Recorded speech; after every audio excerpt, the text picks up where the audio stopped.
What's up, Jackie? How are you?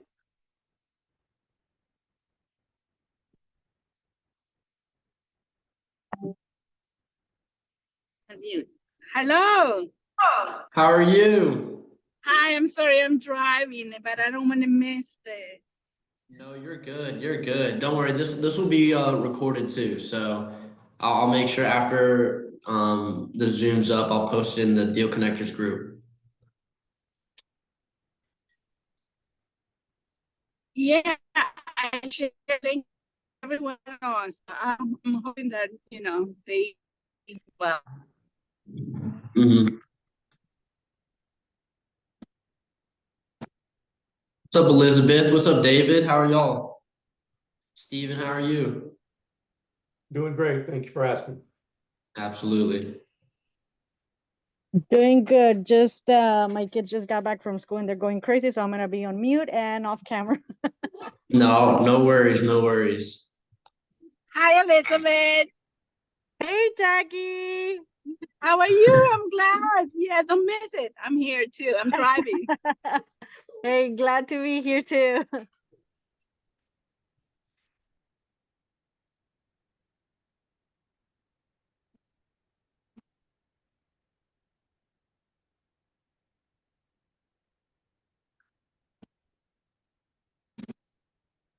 Yeah, if you guys want to turn on your cameras, that'd be preferred. So I'm not talking in pictures. That'd be awesome. But if you can't turn your camera on, then no worries at all.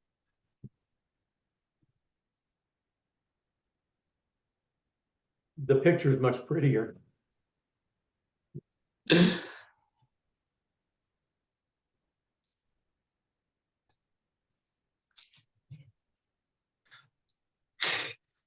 I can turn on for a moment, but I'm going to be running around cooking dinner shortly, so I'll turn it off at that point. No, you're good. You're good, dude. How you doing, my man? Good. Thanks for doing this. Awesome. Yeah, absolutely. Yeah. I know. I was looking in the Gator group and I saw that Carly was offering people to kind of choose what they want to learn about for more Zooms, and I saw a bunch of people doing saying commenting, underwriting. I was like, well, one of my goals at when I went to Squad Up Summit was to start hosting Zooms to kind of help give back to people and help people out. I know, like, as I was growing up, I would always love, helping people as much as I can. So made the post in the Deal Connectors group, and a lot of people were like, yeah, I would love to have an underwriting Zoom. So here we are. We got a little series going. So I'm pretty excited for it.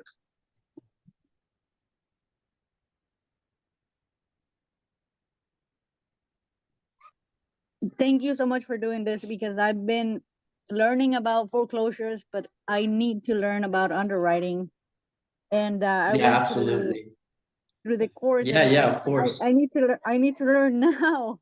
So thank you. Yeah. Yeah. I know when I was first trying to learn how to do it, it was a struggle at first. So, I was in y'all's shoes at one point. So I know today we're gonna be going over fix and flips, and when more people come in here, I'll reiterate that. And so today is gonna be about fix and flips, and then next week is gonna be underwriting, sub two and seller finance deals, and the week after that will be multifamily. Well, then for multifamily, the 27th is what it was scheduled for, but that's Memorial Day, so we're gonna push that back.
We'll get started in about 5 minutes or so. Let some more people join up.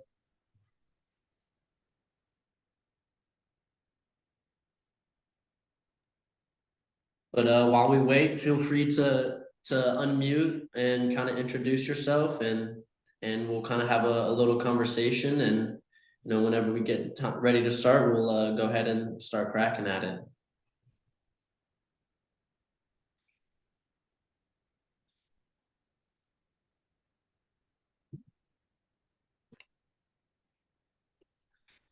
Hey Jake, I'm Jennifer Brightbaugh. How are you? I'm good. What's up, Jennifer? Thought I'd break the ice a little bit. Yeah, awesome. Thank you. You excited today?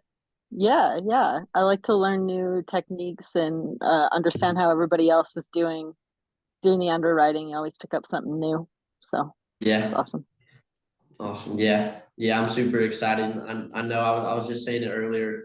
This was one of my goals that I wrote down for Squad Up Summit. So Okay. can't have goals if you don't try to achieve them. So Yeah. Yeah, for sure. mhm. What's up, Tinku? How are you? I'm doing good. How are you? Awesome. I'm great, super excited. I've been sitting in here all day, getting work done, and been Oh, ready to do this Zoom. So I'm happy, everybody kind of had interest in what I want to do, and so I love yeah, that everybody reached out and showed interest. So yeah, that this is gonna be great. mhm. What's up, Anthony? How are you, my man? Hey, I'm good, Jake. How are you today? I'm great. I love the posters on the wall, man. It's exactly what I like to do, man. That's what it is. Oh, appreciate it. Yes, sir. It gives me Yes, sir. motivation, inspiration. Oh yeah.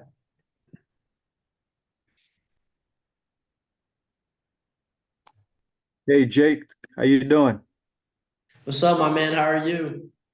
Good, man. I'm glad you got this going on because fix and flip is one of my thing I'm trying to accomplish. Mm-hmm. So I was invited by Kevin from Deal Connector. Mm-hmm. Yeah. That's my dad. That's a business partner dad duo. All Oh right, yeah. Oh yeah. cool. I It's a love big that. family in Mhm. here. Yeah. It's been awesome. Yeah. Yeah. And then I'll get more into how we got into real estate and kind of give my story. And that's one of the great things I love talking to people about. They're like, how'd you get into real estate? And I love telling that story. So I'll tell it here in a little bit.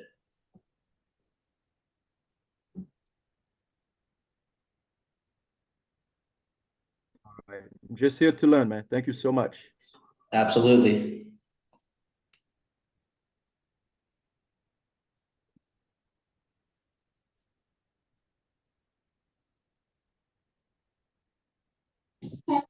Hey Chase, good to see you again. What's up, Steve? How are you, my man? Good man, good. How's business going? Good? Good. Awesome. Looking I forward to might I talking might need to tomorrow. talk to you a little bit more about a deal I got going on. I know for one of the examples I'll show, I'm gonna go ahead and underwrite it. So you'll kind of see the numbers, and if that's something that you want to talk more about, then that's what we can do. Sounds good, man. Ready.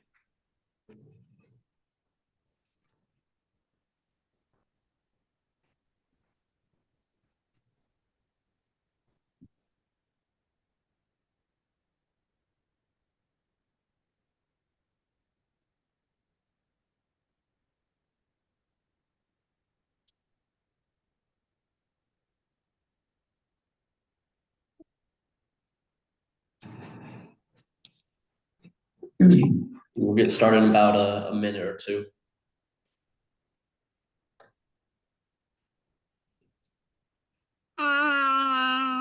What's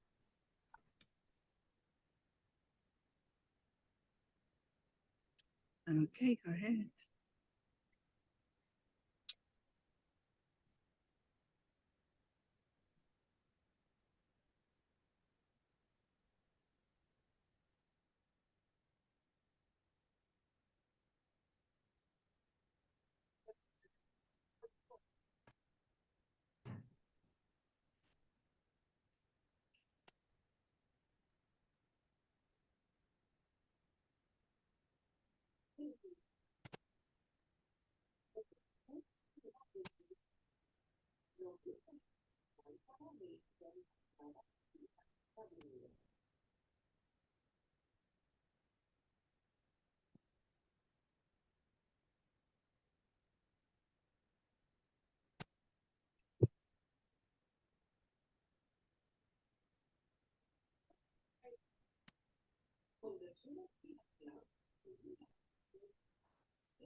All right, we'll go ahead and get started. All right. So first off, thank you everybody for coming in and showing interest. I'm only here to help and help you guys as much as I can. And this is something I wanted to do. And as I was saying before, kind of one of my goals is to help grow my image and kind of help people as much as I can. Growing up, I always got a lot of happiness from being able to genuinely help people and if they have a problem and if I was the one to solve it, that only made it so much better for me. The way I got started in real estate was last year. I was playing soccer at a Division III school with a bunch of my high school buddies. There was about 8 of us that got recruited to play soccer at the same school. So I was like, yeah, absolutely gonna go. That's gonna be awesome. A lot of them were from my high school, and from a lot of them were my best friends that played at my rival school. So I played with them, played against them, and being able to play with them at the next level was kind of a great opportunity that I got to do. My roommate at the time was one of my best friends, who was one of the kids that played on my rival school. And we're going through school. We're kind of trying to figure out our way, trying to figure out what we're trying to do. And at the time, he had his own clothing company. We all called him Ruddy, and his clothing brand was called Ruddy. He would create shorts and shirts and all that stuff, and everybody would always wear it. And halfway through the first semester, he read Rich Dad Poor Dad. I know a lot of people got started that way, and as soon as he read it, he dropped out of school, and he's like, no, I don't think school's for me. I'm gonna go ahead and try to become financially free, like the book talked about. And I watched him kind of go through the process of reading the book and slowly kind of getting himself out of school, slowly kind of checking out of it. And I was really intrigued. I was like, well, I mean, I've known this kid for a good amount of my life. And he just read one book, and now he's dropping out of school. And I asked him, I was like, what's so good about this book that you decided to drop out of school? And he hands me the book. He goes, here, just read it. Just read it and get back to me, and we'll talk more about it. So I read the book, and it's talking about how to be financially free, leveraging real estate, and kind of taking ownership of your life and taking control of your career.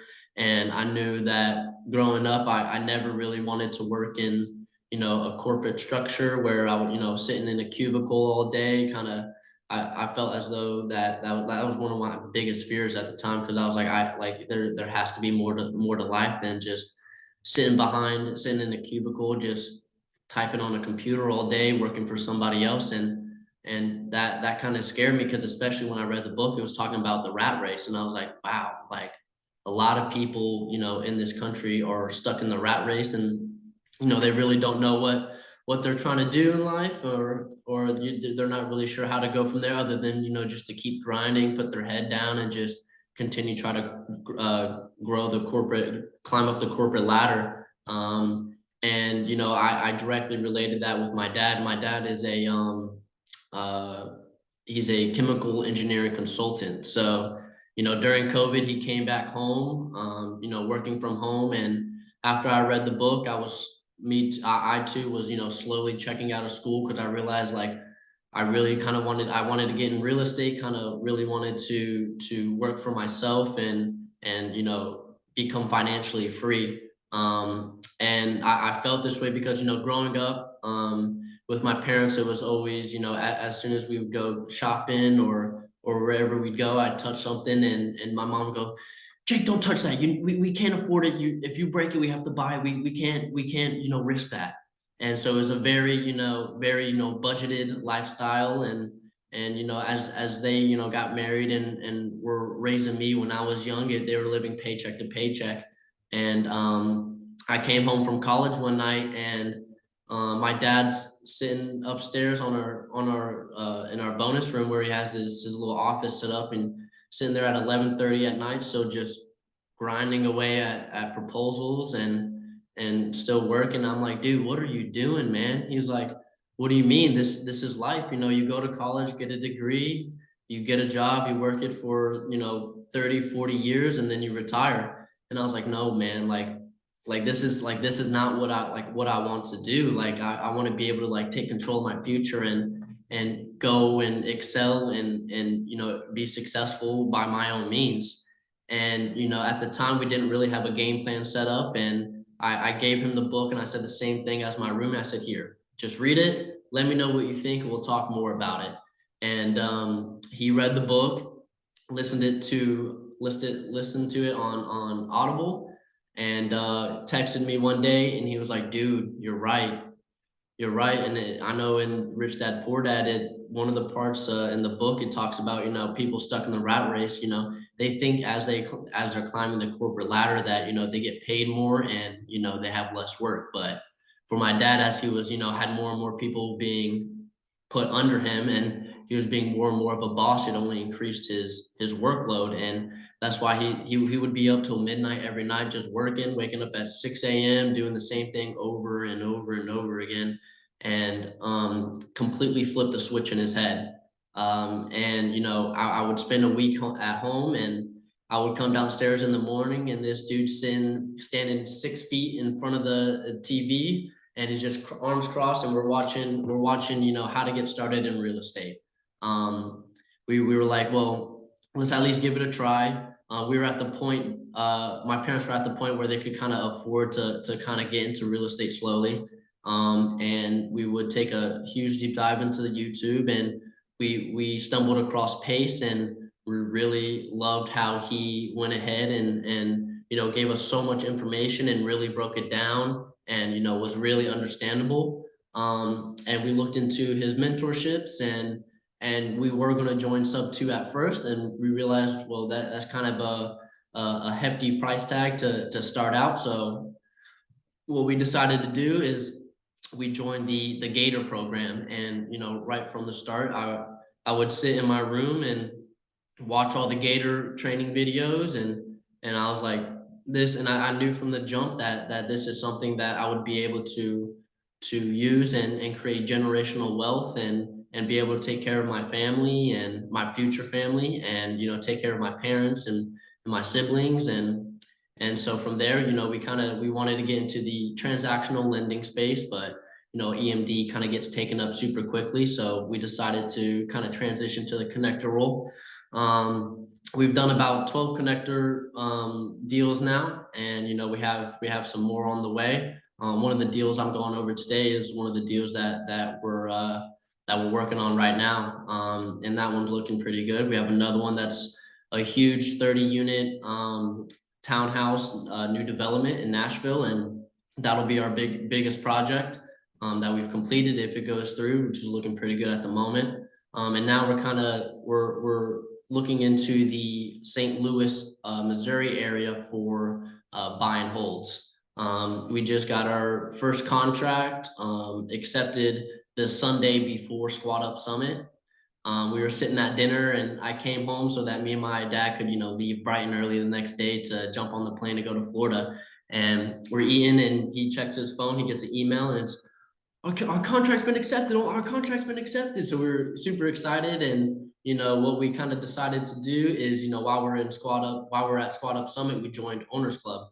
And that was a pretty hefty price tag for the both of us to join. And as we're sitting in line to register for it, my dad, was still kind of stuck in the poor dad mindset of, gotta save your money, and you gotta stash it away for a rainy day. And he was like, well, what if this doesn't go through? What if this doesn't, add up to what it's meant to be. And I was like, I seriously disagree. I think Pace is with everything we've gotten from Pace through his Gator mentorship, he just gives and gives and gives, and we've gotten so much more value out of it than what we paid for. And I use the term, burn the boats, no going back. We're gonna die. We're gonna die before we lose. We're gonna make this thing succeed. We're gonna give it our all. And then we kind of our first property that we got under contract, we closed last Wednesday, and we're going to do a fix and flip with that one. We have our contractor there working right now. And so in St. Louis, we're either going to do fix and flips, or we're going to do Section 8 renting to start building our portfolio. And we chose Section 8 renting because it's government funded, it's guaranteed paychecks. When we decided that we wanted to do buy and holds, we wanted to ensure that as we got started with it, we wanted to make sure that the last thing we had to worry about was receiving tenant paychecks. So that's why we chose the Section 8 route. And now we teamed up with Tigger and Jay-Z and Rick and his son Aiden, and that's when we kind of created the deal connectors, just to help as many people as we can. And I would sit in the Zooms and kind of speak here and there, and I realized while I was at Squad Up Summit that I really enjoy talking to people. Not only just talking about strictly business or how we can make money together, but really having meaningful conversations of getting to know each other. And then at the end of Squad Up Summit, I said I'm gonna start a Zoom series, and here we are today. So today the topic is going to be about how to underwrite a fix and flip deal. Next week we're going to do seller finance and subject to, how to underwrite those, and then the following week is Memorial Day, so we're going to skip the 27th, and then the 3rd of June is when we're going to do the multifamily. Some of my goals for this one is just to kind of give back and help as many people as I can. And it'll be a little bit of kind of like a lecture, kind of showing my processes and what I do, but by no means is how I intend it. Kind of I just want to show you guys what I do and want to open the floor up to you guys. So after I go through my examples and my processes, if you guys have any fix and flip deals that you need help underwriting, I'd be happy to do it, right here in front of you guys live. And for the subject to and seller finance and the multifamily underwriting, I'm going to be very straightforward. I'm not very experienced in that underwriting at all, or in that field at all. So what I'm planning on doing is I'm going to have special guests come on who are a lot more experienced in that field than I am. I think next week is going to be Gavin Carter. I met him at Squad Up Summit. He's 18, I'm 20. And I jumped on a call with him, and he's very well, he understands how to fully, underwrite sub 2 and seller finance deals. And I have a meeting for a possible special guest for the multifamily deal. So yeah, this is something, I'm pretty excited to do. And if you guys have any questions, feel free to ask. And if it's something that I don't know, then, I'm not just going to say, oh, I don't know, go find somebody else. I want to help you guys. And if that means, off Zoom, I go find somebody that can help you. Or if anybody in here knows the answer that I don't, then, feel free to speak up. Yeah, I just want, a super inclusive Zoom and have a great talk with everybody in here. So yeah, and then at the end of the Zoom, what I want to do is kind of get your guys's feedback on what you guys thought. And then for week 4 through week 20, I kind of want you guys to pick on what you guys want to learn, what you guys want to learn about. So we'll save that for the end. And if you guys have questions during the Zoom, just go ahead and put them in the chat or unmute, and we'll try to answer them then and there. All right, how does that sound? Yeah, man, sounds good. Sounds good, man. Awesome. All right, so what I'm going to start with first is I'm going to show so whenever we have a deal that first comes in, the first thing I'm going to do is look over and verify the ARV. So what I use is I use Privy.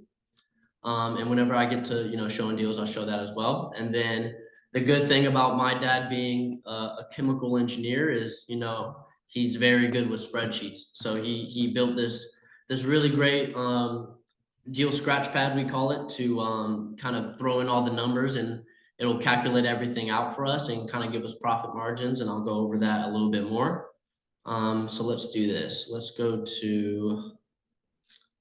here, go to share. And then what we do is, this is the deal scratch pad. So here, these are 3 deals that I'm going to be going over. And I'm going to kind of underwrite them in front of you and show you what that process looks like. So first one, we got 7519 Dundalk Road. So what I'm gonna do is I'm just gonna straight copy it, and then if this Zoom stuff could get out of the way. Everything's all in my face now, that's great. How can I hide this? Let's see. There we go. So we're gonna go here, we're gonna go open up Privy. I'm gonna paste the address in here.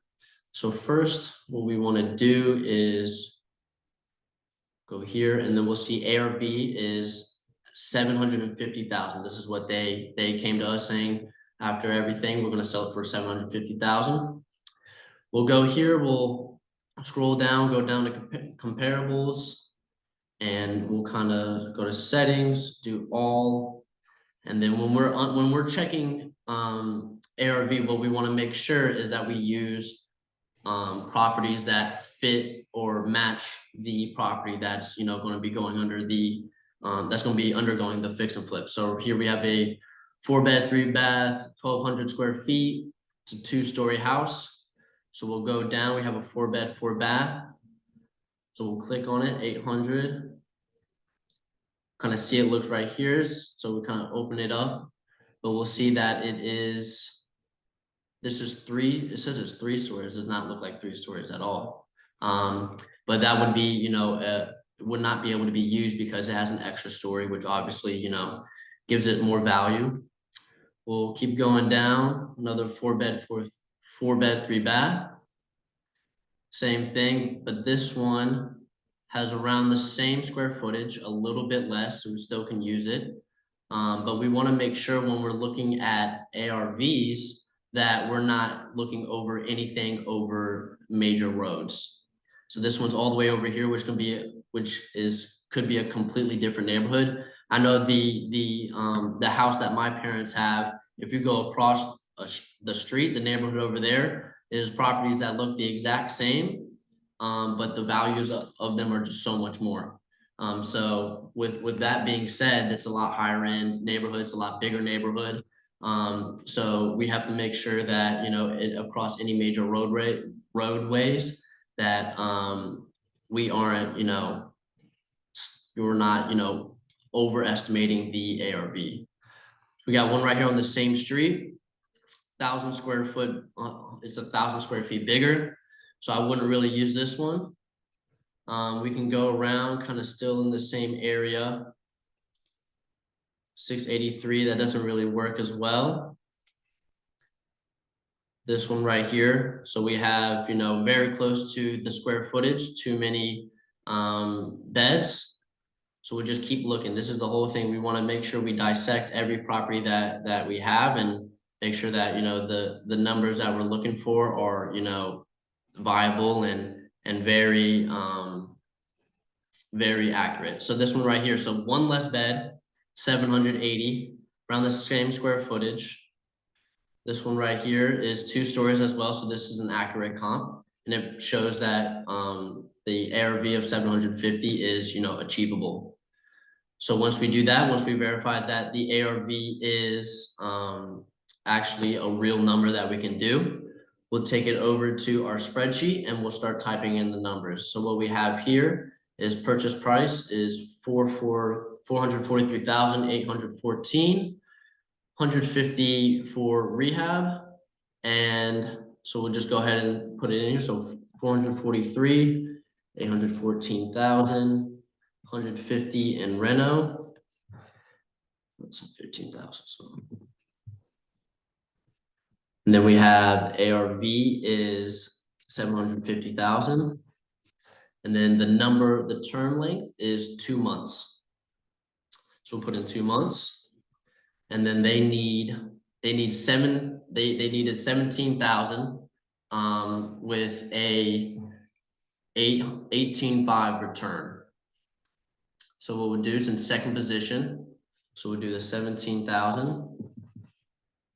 And then if we do some quick math, I think it kind of breaks out to 20%. We'll just go with 20% because that's more of an accurate number for lenders to bite on. We'll go here and then we'll go back to privy. We'll go down to public records, tax and assessment. We'll see the property tax is $123. And we'll go over here, put that in. We'll do 150 just, because privy is not always accurate. And then what we do for our connector fee, since we are connectors, we'll take 2% or we'll take 3% of the requested amount, which is, if we can do quick math, which is $510, which first off, that's not really enough for us to do anything with. So we'll kind of negotiate around. So what we do is it's either 3% or $3,000 as our connector fee, whichever one's greater. So we'll do 3,000. Already auto generates the numbers. And we see over here is the minimum profit target 10%. We see over here that, if it's fixed, it's only 5%. And if it's annualized, it's only 6%. So we want to look in that 10 to 15% profit margin. And that really shows, if something were to go wrong, that is not too much of a hiccup and that, the borrower would still be able to go through with the fix and flip process.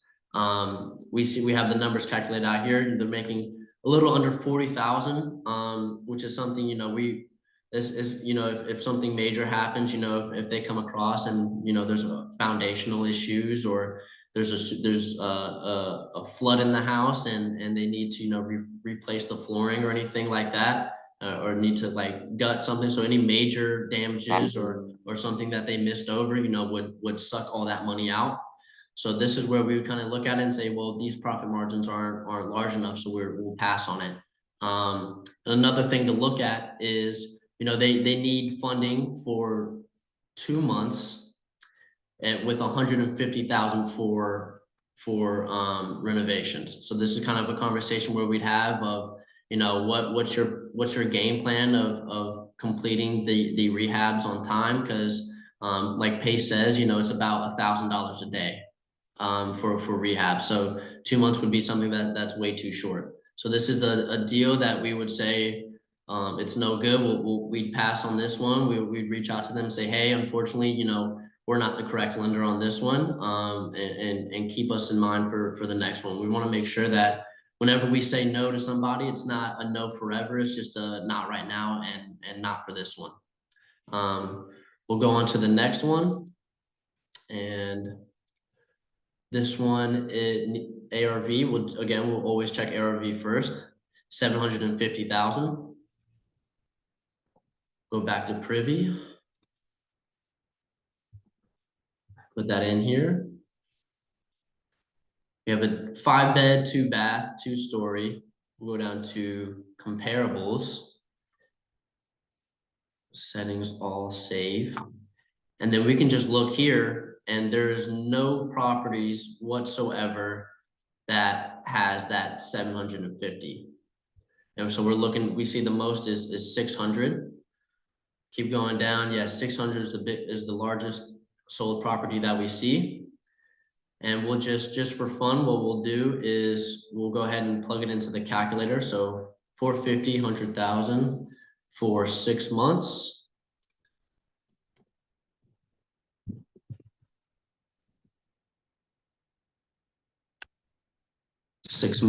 And then they need